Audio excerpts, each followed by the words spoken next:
మేషరాశి. ఈ రాశివారు అత్యుత్సాహంతో తమకు తోచినటువంటి పనులను చక్కగా నెరవేర్చగలుగుతారు. కానీ ఆలోచనలో కొంత ఆందోళన ఉంటుంటుంది. అంటే పనంటూ చేసేసిన తర్వాత అయ్యో ఇలా చేయకుండా అలా చేసి ఉంటే బాగుండేది అనిపించేటువంటి పరిస్థితులు కూడా కొన్ని ఉంటాయి. వాటిని నివారించడం కోసం ముందుగానే కొంచెం ఆత్మీయులతో, ఆ విషయమందున్న నైపుణ్యం గల వారితో కొంచెం సంప్రదించి ఆచరణలో పెట్టడం అనేది చాలా మంచి ఫలితాలను ఇచ్చే అవకాశం ఉంది. శత్రువులు కొంత ఇబ్బంది పెట్టడానికి ట్రై చేస్తారు, కానీ వాళ్ళు ఇబ్బంది పెట్టలేరు. విశేషించి వాళ్ళు ఇబ్బంది పెడుతున్నటువంటి పరిస్థితులను గమనించి మీ యొక్క కృషిని బాగా పెంచుకొని, నైపుణ్యాలను పెంచుకొని విజయాలను సాధించేటువంటి ప్రయత్నాలు చేయగలుగుతారు. తద్వారా ముఖ్యంగా మీ విజయాలకి అవకాశాలు పెరుగుతాయి. అంతకు మించి కృషి పెరుగుతుంది. నిజానికి మనకి శత్రువుల వల్ల ఉపయోగమా, మిత్రుల వల్ల ఉపయోగమా అని మనం ప్రశ్నించుకున్నట్లయితే శత్రువుల వల్లే ఉపయోగం అండి.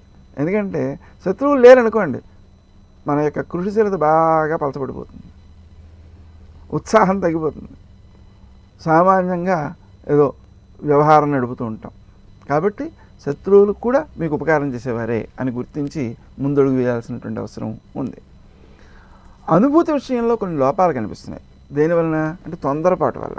ఉదాహరణకి ఆహారం తీసుకోవడం ఉందనుకోండి, గబగబ తినేస్తున్నాం, గుటుకు మింగేస్తున్నాం, నోట్లో పెట్టుకున్న తర్వాత మంచినీళ్ళతో లోపలికి గెంటేస్తున్నాం. అనుభూతి ఏముందండి దాంట్లో? లేదు కదా. కాబట్టి అనుభూతి లోపించేటువంటి అవకాశాలు కొన్ని ఉన్నాయి. ఆ తొందరపాటును విడిచిపెట్టి అనుభూతిని పెంచుకోవాల్సిన ఆవశ్యకత ఉంది.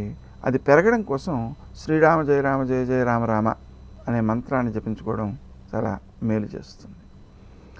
అలాగే వృత్తి స్థానంలో మన యొక్క పట్టుదల అధికంగా ఉంటుంది, కానీ సమయానికి పనులను పూర్తి చేయడం విషయంలో తొందరపాటు వలన కూడా కొన్ని నష్టాలు పొందే అవకాశం ఉంది. అందువల్ల కొంచెం నిదానంగానే ఆలోచించి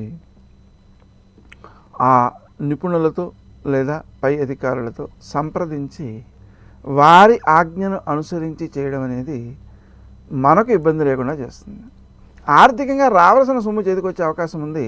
దాన్ని వినియోగించేటప్పుడు మాత్రం ఏదో సరదా వస్తువులు లేదా దేంట్లోనో పెట్టుబడి పెట్టాను నేను మొదలైన రీతిలో వ్యర్థం కాకుండా సురక్షితమైన విధానంలోనే ఖర్చు చేయాల్సి ఉంటుంది.